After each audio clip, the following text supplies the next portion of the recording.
باتیں رکھے اور وہ ٹریٹر کون ہوگا جو ان باتوں پہ بیٹھ کے مذاکرات کرے. آرٹیکل 6 تو ایسے عہدیدار پہ تو لگنا چاہیے, لگے گا. اچھا سر, اب ایک ایشو آ جاتا ہے مسنگ پرسنز والا. میں نے مطلب جو ایک سرکاری ہمارے اعداد و شمار دیکھے ہیں ان کے مطابق اس وقت بلوچستان کے جو کل مسنگ پرسنز ہیں وہ ان کی تعداد 468 ہے.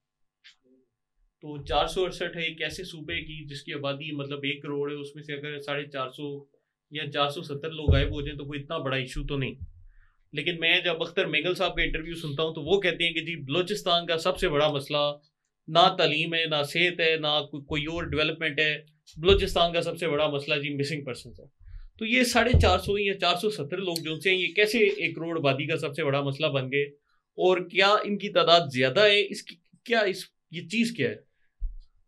دیکھیں اس چیز پہ وہ میڈیا نے ان کے نیریٹو کو اتنا مشہور کیا, میڈیا کے گروہ نے, اور پھر جو ہمارے محب وطن پاکستانی جو میڈیا میں وہ اس کو کاؤنٹر نہیں کر سکے.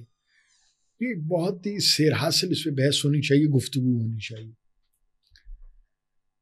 میں شروع کرتا ہوں اس بات سے کہ 401 آدمی بھی ماورائے قانون مسنگ ہو, یہ ریاست کے لیے بہت بڑا مسئلہ ہے. 400 تو کجا, 1000 کجا, 2000 کجا, ایک آدمی بھی, جیسے سیدنا عمر الفاروق رضی اللہ عنہ نے کہا کہ فرات کے کنارے کتا بھی بھوکا مر جائے قیامت کے دن عمر الفاروق سے سوال ہوگا. اب رہ گئی بات کہ جو پاکستان کو توڑنے کے لیے جو راہ کا گروپ وہ اس چیز کا بہت یعنی ان کے سلوگنز ہیں, ان کے مطالبات ہیں, ان کا کافی شور ہے اس پر, چاہے وہ بی ایس او آزاد کے حوالے سے ہو, خود براس کی تنظیموں کے حوالے سے ہو, بی این ایم کے حوالے سے ہو, یا کچھ سب نیشنلسٹ پارٹیاں جو ملی ہوئی انہی سے ہیں لیکن ہمارے پارلیمنٹ کے اندر سیاست کرتی ہیں. تو مسنگ پرسنز کی بات انہوں نے شروع کی 2006-07 کے بعد. اس سے پہلے بلوچستان میں جو ٹیررزم ہوئی, جو سیٹلرز شہید ہوئے, پاکستانی جو شہید ہوئے, جو بلوچ برا ہوئی, قبائلی حمایتین جو پاکستان کے حامی تھے وہ شہید ہوئے, لا انفورسمنٹ ایجنسیز کے لوگ جو شہید ہوئے, کیا ان کے لیے انہوں نے کبھی بات کی؟ یہ جمع ہوئے, انہوں نے کہا یہ ٹیررزم ہے, ہم جیسے جو میں پھر آؤں گا سب نیشنلسٹ پارٹیوں پہ جو پارلیمنٹ کے اندر سیاست کرنے کے حق میں, کیا وہ جمع ہوئے؟ انہوں نے ریاست سے مطالبہ کیا کہ جی قانون سازی کریں, تفتیشی اداروں کو بہتر کریں, ایسے دہشت گردوں کو پکڑیں اور ان پہ جرم ثابت ہوا قانون کے مطابق کو سزا دیں. کیا انہوں نے کیا؟ نہیں. یہ بغلے بجاتے رہے, یہ خوش ہو اس پہ کہ ہم کامیاب ہو رہے ہیں. بلکہ ایک زمانہ آیا یہ کہتے تھے نیٹو فورسز ابھی اتریں گی, امریکہ ہماری حمایت کرے گا. یو اے ای میں باقاعدہ جتنے اسٹیک ہولڈرز ہیں, ٹیررزم کے حوالے سے جو اسٹیک ہولڈرز ہیں, یہ راگ کے گروپ کے جو اسٹیک ہولڈرز ہیں, یہ ان کی میٹنگیں اور ان کی باتیں, تمام باتیں, یہ صرف ہم نے اپنی آنکھیں بند کی ہوئی ہیں, ان کے حوالے سے کان بند کیے ہوئے ہیں اور زبان بند کی ہوئی ہے. صاف ہے باتیں. اب انہوں نے اتنا ماحول کو یرغمال بنا لیا کہ تفتیشی ادارے بالکل ناکام ہو گئے اور عدالتیں بالکل مفلوج ہو گئی, جو انصاف کے ہمارے ادارے, اور لاتعداد قاتل پکڑے گئے, وہ رہا ہوئے, ان کو سزائی نہیں ہوئی, اور پھر انہوں نے قتل عام کی, بار بار انہوں نے قتل عام کی. میرا سوال یہ ہے, کیا اس چیز کی اجازت دے دینی چاہیے تھی؟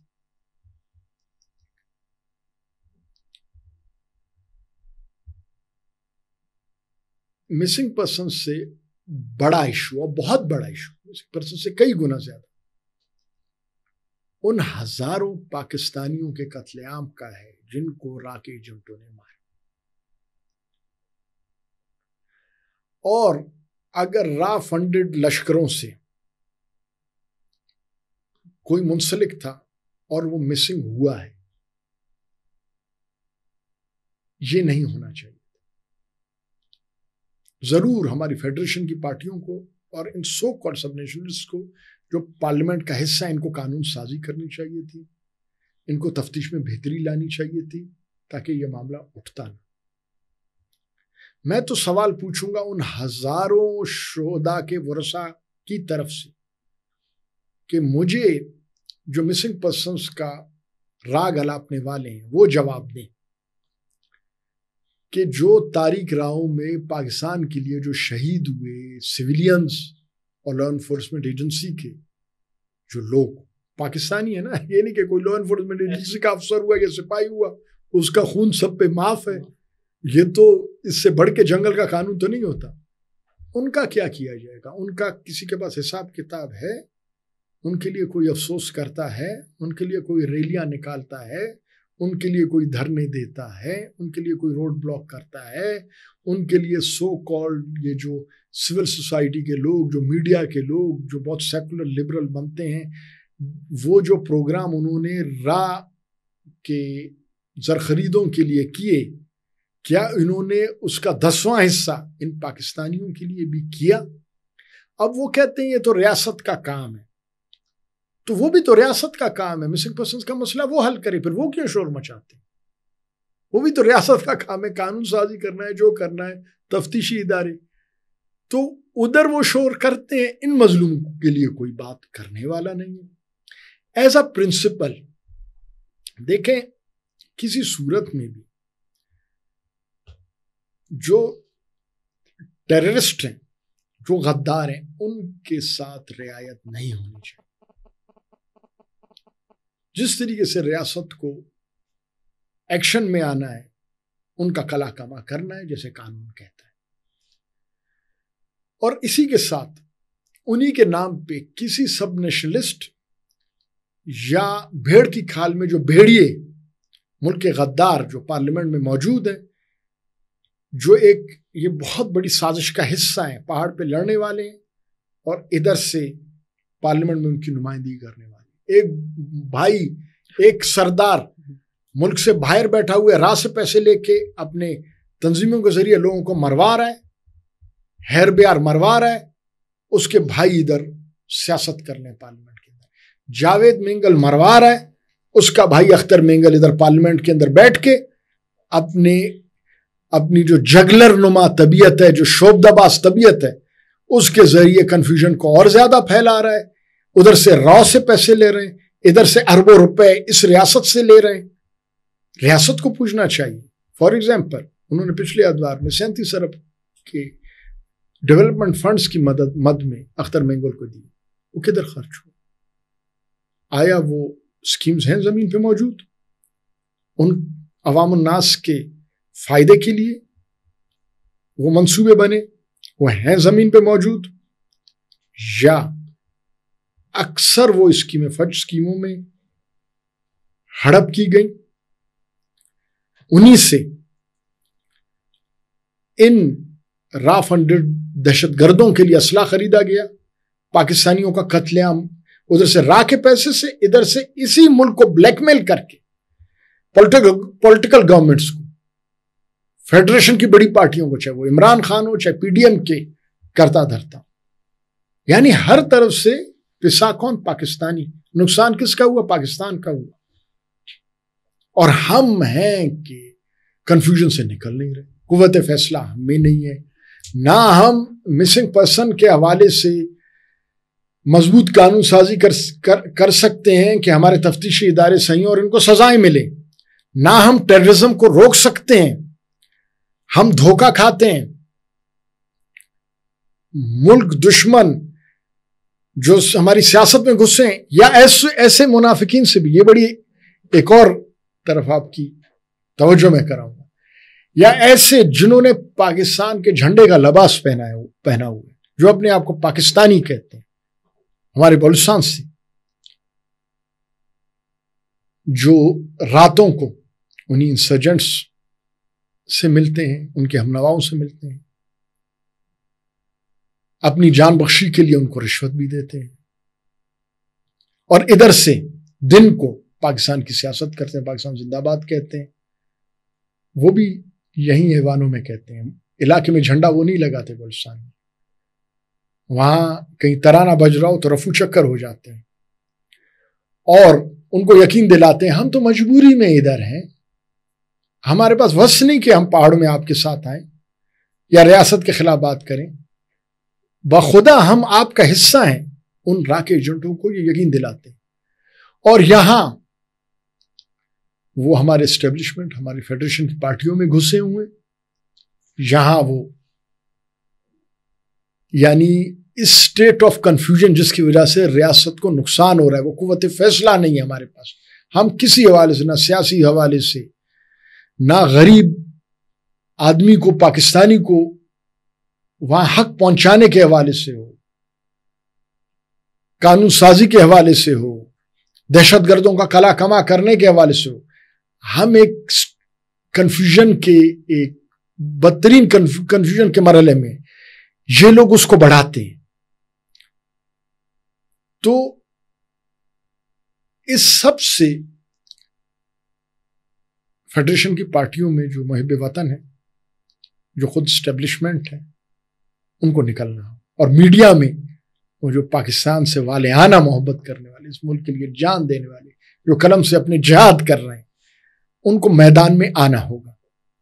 ان کو تمام یہ جو ملک, یہ وطن عزیز کی جو مخالف جو لابی ہے, جو کسی بھی صورت میں جدھر جدھر بیٹھی ہوئی ہے, اسٹیٹ کے جو پلرز ہیں, ان پلروں کا وہ حصہ بنی ہوئی ہے وہ جو مخالف لابی, ان کو شکست دینی ہوگی. یہ مسلم پسند کا مسئلہ بھی حل ہوگا, دہشت گردی کا بھی مسئلہ ہوگا, حل ہوگا.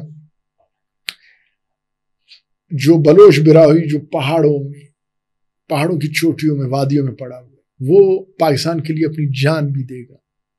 بلوچستان پاکستان کا سب سے مضبوط قلعہ ثابت ہوگا, اور وہاں سے جو پاکستان زندہ باد کے فلک شگاف نعرے بلند ہوں گے, انشاءاللہ ہندوستان کو توڑیں گے. اچھا سر, یہ ہمارا آخری سوال ہے کہ فرض کیا شفیق مینگل صاحب کو مستقبل میں کوئی انتہائی اہم عہدہ مل جاتا ہے جہاں پر آپ بلوچستان کو ٹھیک کرنے کی پوزیشن میں ہوتے ہیں اور آپ کے پاس طاقت اور اختیار ہوتا ہے, تو وہ کون سے اقدامات ہیں جن کو آپ فوری اٹھائیں گے اور آپ سمجھتے ہیں کہ یہ والے 5 یا 10 اقدامات میں کروں تو بلوچستان میں بڑی تیزی سے تبدیلی آئے گی؟ ہماری زبان میں ایک مثال ہے کہ پانی تک آدمی پہنچا نہیں, پہلے جوتے اتار لیے. تو میں اس پہ بالکل کمنٹ نہیں کروں گا کہ مجھے اختیار ملے تو میں یہ کہوں گا. الحمدللہ ہم نے شروع میں کہا کہ ہم عہدوں کے لالچی نہیں رہے, ہم نے اپنا خون اپنے وطن کے لیے دیا. ہم نے الحمدللہ فضل سے اللہ کے اپنا سب کچھ لوٹایا ہے, اپنی شہرت کو بھی ان بھیڑیوں کے ہاتھوں تار تار ہوتے دیکھا ہے, لیکن اصل شہرت, اصل عزت اللہ کے ہاتھ. ہمیں اللہ پہ ہماری یقین ہے, وہ ہمارا محافظ تھا, ہے اور رہے گا اس دنیا میں, اگلی دنیا میں. ہاں یہ ضروری ہے کہ یہ جو آگ بلوچستان میں لگی ہوئی ہے, ہم اس سے بالکل کنارہ کش نہیں رہ سکتے.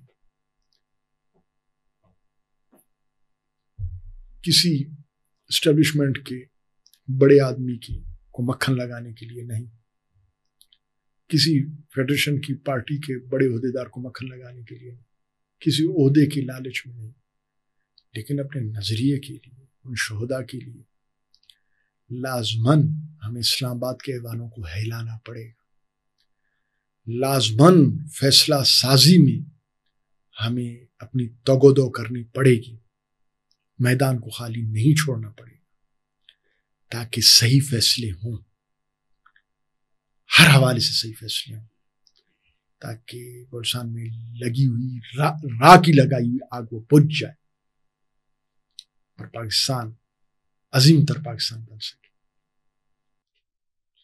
ٹھیک ہے سر, آپ کا بہت شکریہ. اور بہت سے ایسے سوالات ہیں جو کہ بھی ہم نے آپ سے مزید کرنے ہیں, لیکن انشاءاللہ مستقبل میں کبھی آپ کو وقت ملا تو ہم آپ کو دوبارہ بلائیں گے. اور آج ہم نے آپ سے بہت کچھ سیکھا ہے بلوچستان کے متعلق, اور یقین مانے دل کو خوشی ہوتی ہے کہ آپ جیسے ہمارے بھائی بلوچستان میں موجود ہیں جو کہ نظریہ پاکستان کا دفاع کر رہے ہیں. تو آپ کا سر بہت شکریہ.